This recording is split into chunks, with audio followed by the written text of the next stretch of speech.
Welcome to Mysteries to Die For and this toe tag. I am TG Wolff and I'm here with Jack, my piano player and producer. This is normally a podcast where we combine storytelling with original music to put you at the heart of a mystery. Today is a bonus episode that we call a toe tag. It's the first chapter from a fresh release in the mystery, crime, and thriller genre. And today, we actually are reading the first chapter. Today's release is Some Kind of Truth by Wesley Smith. All right, let's jump into this chapter 1. The package was marked, "Attention, Steve James," of the Pittsburgh Tribune, and wrapped in brown butcher's paper as if it were a poor man's version of a Christmas present. Steve had received anonymous packages before, some with leads to run down, others with incriminating evidence from a source he was working with. However, this package had not been delivered to the Pittsburgh Tribune like it should have been. It was left outside his apartment door.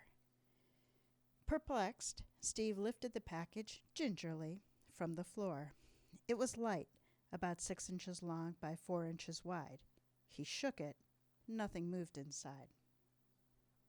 He had not been expecting a delivery, certainly not one to his home by an anonymous person. His gut tightened into an uncomfortable, disconcerting knot. Turning, he looked down the hallway to where the back stairwell led out to the rear entrance of the apartment building. Sunlight shone through a single window at the end of the hall and cut a sharp blade-like angle of light onto the floor. Dust particles floated in the air as if recently disturbed, maybe by the deliverer of the package. Someone could have gotten into the building by the rear entrance, made their way up to Steve's apartment, dropped the package by his door, and then slipped back out before anyone noticed. He did not live in one of the new high-rises being built around Pittsburgh, apartments that came with all of the security bells and whistles. Rather, he lived in an old turn-of-the-century building on the Lower East Side of Pittsburgh. The rent was cheap, and the landlord damn near non-existent, especially when it came to safety and the upkeep of the building. It was what Steve could afford on a reporter's salary. He looked back at the parcel in his hands. The sense of unease continued to coil his stomach.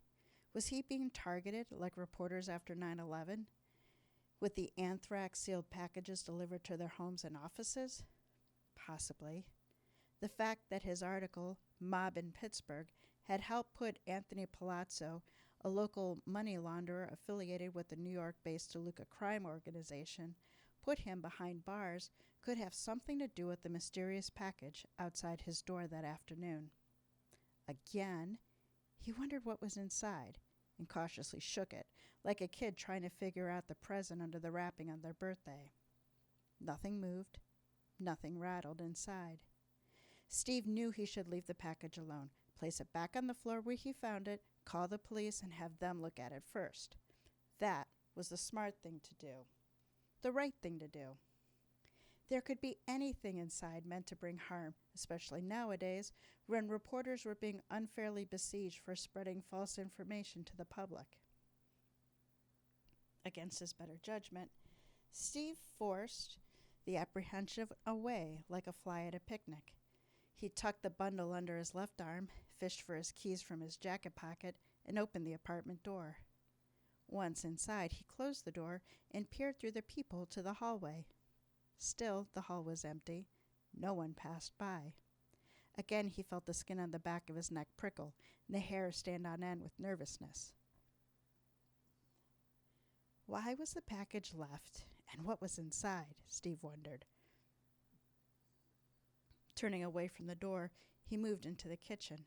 He placed his laptop bag on the counter beside his keys, then removed a Zippo lighter and a pack of cigarettes and placed them beside the laptop bag. He put the brown package beside his things. It looked odd on the countertop, as if it were some evil present that had been left at his home, a gift from Satan himself. There was nothing out of the ordinary with its appearance. Other than the handwritten address, there was no other identifiable words or labels on the outside. Gooseflesh rose across Steve's body. Whoever delivered the package knew who he was, where he worked, where he lived. Normally, Steve had all large packages sent to the Tribune's mailroom. He didn't trust his landlord, Horace Baker. The slimeball charged an extra $10 a month to hold deliveries larger than could fit into the small gold mailboxes in the lobby. He called it a holding charge. Steve was sure it was illegal, a scheme to get more money from tenants. Steve was not about to pay the extra money. He had heard stories from others in the building that when they received their packages, some were opened, searched, and sometimes things were missing. Oh, of course, Baker claimed that was how the parcels had arrived. This particular package, sitting ominously on his countertop, should have never made it to his floor. Maybe it is from Palazzo, Steve thought. It could have been a scare tactic to get Steve to retract the story, setting Palazzo free from prison while simultaneously clearing the DeLuca family of any wrongdoing. For all Steve knew, there could be a small explosive inside the box, just big enough to rattle his cage, but not kill him. Or, if they wanted to get the job over with, they could have laced it with anthrax, just like reporters received after 9/11. Yet he wasn't so sure Palazzo or the DeLuca family were ready to make that kind of move against him. At the moment, Palazzo and the DeLuca family were letting their mob lawyers handle the process through the courts, with a defamation and source exposure lawsuit on Steve and the Pittsburgh Tribune. No, Steve was confident it was delivered by someone else. But who? And more importantly, why? Steve pulled a bottle of Jameson Irish whiskey from the cupboard along with the small glass and poured himself a healthy snort. Just to quiet the demons, Steve thought bitterly, taking a swig. Just to quiet the demons. He studied the package while swirling the brown liquor around in the glass, knowing he should leave it alone and call the police. But intrigue was seeking its fangs into his mind, poisoning his thoughts with fantasies of what dwelled inside its dark recesses. Someone knew Steve well enough to know he could never leave a mystery alone. He thumbed one of the cigarettes out of the box, popped it into his mouth, and lit it with the Zippo lighter. He inhaled deeply. Smoke filled his lungs, calmed his nerves, helped him think straight, or so he thought. What's inside? A shadowy voice spoke from the alcoves of Steve's mind, pulling him from his reverie. He could not argue with this strange, archaic voice. He desperately wanted to know what was inside the package. Taking a long drag on the cigarette, he let the smoke out slowly, between his teeth, with a slow sss. What to do? There was only one thing to do. Setting the cigarette in the ashtray, Steve picked up the package. He felt the familiar chill of disquiet crawl over him, like cold skeleton fingers walking up his spine, vertebrae by vertebrae. Enough of this guessing game shit, Steve said, and tore the heavy brown paper away, exposing a white box underneath, which resembled something a pastry would come in. The lid was sealed shut with a single piece of Scotch tape. Steve knew no one would send him sweets. Maybe anthrax, maybe a bomb, but certainly not sweets. In a career that spanned more than 20 years as a crime reporter for the Tribune, Steve had made more enemies, like Anthony Palazzo, than friends. Such was the life, he supposed. He peeled the Scotch tape from the box and then lifted the lid slowly, as if a venomous snake were about to spring out and bury its sharp fangs into his face. With the box lid cracked, he peered inside. Instead of finding something harmful, the box contained a USB flash drive secured in white tissue paper. 2 words were written on the front of the flash drive in black magic marker. Play me. Steve frowned. Why would someone send him a flash drive anonymously? Did it have something to do with the Palazzo story? He spent a better part of 2 years working on it. Some missing information that would, without a shadow of a doubt, ensure Palazzo stayed behind bars for the rest of his life? Or was it something unrelated? Steve didn't know. Then he noticed the USB wasn't the only item inside the box. Tucked beside the flash drive was a small piece of white plastic. Removing the plastic from the box, Steve found it about the size of a credit card and coated with reddish-brown dirt. He rubbed his fingertips together, feeling a gritty dust like fine sand. Turning the card over, revealed it was a Pennsylvania junior driver's license issued to Rebecca Ann Turner of 428 Water Street, Abbottstown, Pennsylvania. Her birthday was October 2nd, 1982. The issue date on the card was November 23rd, 1998, 26 years ago. The top right-hand corner, where the expiration date should have been, was broken. The plastic chipped away, forever lost to time, leaving a jagged edge that looked sharp enough to slice through flesh. The driver's license photo of Rebecca Turner showed an attractive 16-year-old girl with blonde hair and bright blue eyes that sparkled with life. Her face was long, narrow, and innocent, holding the optimism of youth. Her beaming smile radiated from the picture, enhancing her natural beauty and her charm. According to the driver's license, Rebecca was born in 1982, which would make her 42 years old now. But Steve got the sickening feeling that Rebecca did not live to see her 42nd birthday. He looked back to the flash drive resting inside the box. He was unsure how the driver's license and the USB were connected, but he was certain they were, or they would not have been delivered together. So what's on the flash drive? Steve wondered anxiously. His heart began to race, and his palms grew moist with sweat. A horrible notion rushed through his head that something awful had happened to Rebecca Turner, something the USB would ultimately reveal. Holy shit, he said. The shudder in his voice surprised him. Someone wants you to find out what happened to this young lady, Steve, old boy, and expose the truth. Reaching for the cigarette in the ashtray, he brought it to his lips and inhaled.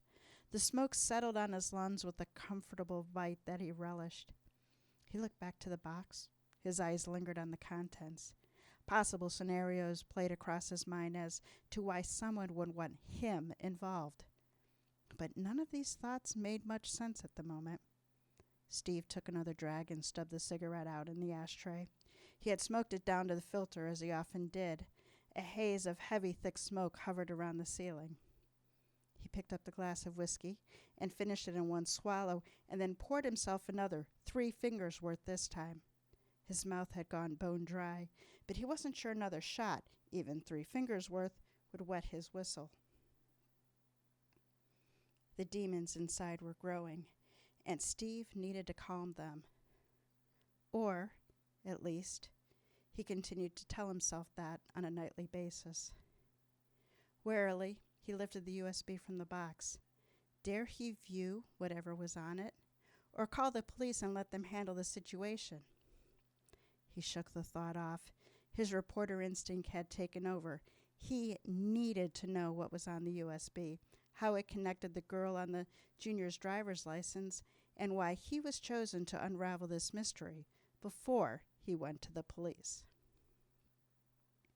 All right, everyone, so that was the first chapter of Some Kind of Truth by Wesley Smith, and here is my review. Some Kind of Truth is a dark thriller.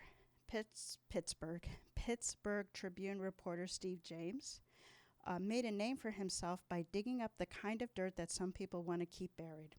When a package containing a driver's license and a violent video is delivered to him, it's clear some anonymous person wants him to put his skills to use. Rebecca Ann Turner was 16 when she was last seen in 1999. The bottom line, Some Kind of Truth is for you if you like gritty mysteries where no ending could be called a good ending. All right, so here are the strengths of the stories from my point of view. The leading strength of Some Kind of Truth is the storytelling style. We readers are there alongside Steve James as he susses out clues that were overlooked, under-investigated, or not available during the original investigation. With the assistance of local reporter Amy Richards, Steve is able to re-interview key witnesses, giving us first-hand information.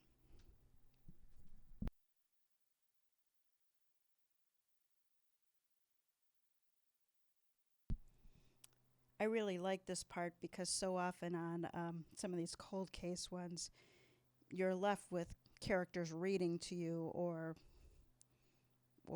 reading files, and it's just there's no action in it. And so with Amy's help, Steve is able to actually talk to people, and so we're given those accounts firsthand. So it kept the storytelling very dynamic in a situation where it could have been very staid. With the solid pacing and the excellent chapter development, I found this was one where I kept turning the page. I kept wanting to learn more. Some Kind of Truth is a standalone novel, so it's not part of a series. Steve James is a good lead character. He's an established professional, but one that is haunted by his capture by the Taliban after 9/11. And his history has a role in his decision making, which makes him, it's that type of flaw that makes human decision making instead of, that character perfect decision making. Amy Richards is more partner than assistant, and though they are of similar and unspecified age, she clearly lacks Steve's experience. She's a good counterpoint to him, having the connections and the local knowledge that are needed to supplement his broader investigative skills. The supporting characters each play a needed role and display a range of emotions, which I also liked because it made them feel much more individuals rather than bit players that just fly in to deliver a piece of information and then fly back out. So the premise for the story, you got a little bit from the first chapter here, is 16-year-old Rebecca Turner went to a party with a friend and wasn't seen again. The friend reported she left around midnight. Her car was later found in a field and it had been wiped clean. Through the course of his investigation, Steve learns that 5 other girls were kidnapped and abused in a manner similar to Rebecca. These other girls have a connection to an S&M magazine that is owned by the money launderer that we heard a little bit about, Palazzo. It's this connection that uniquely positions Steve to solve the case. So this is one where if another reporter had been pulled, if another PI had been tagged, might not have been able to make the progress Steve made because it was his work on that 2-year investigation that really makes him that pivotal piece in the story. This plot was very cleverly devised, and Steve does peel it back one layer at a time. The events of the 25-year-old crime are logical in a hard crime sense. There's nothing to like about it. It is hard crime, but there's a logic in the sequence of events. The modern events unfold are also logical and driven by Steve. The resources that he has as a crime reporter, his experience in other tough investigations, and his determination to find out what happened to Rebecca really drive the story forward to an unexpected but engaging end. So did the story fall short of ideal any place? The story as it unfolds from the first page to the last is logical and satisfying. I apologize, my voice is just cracking all over the place this evening.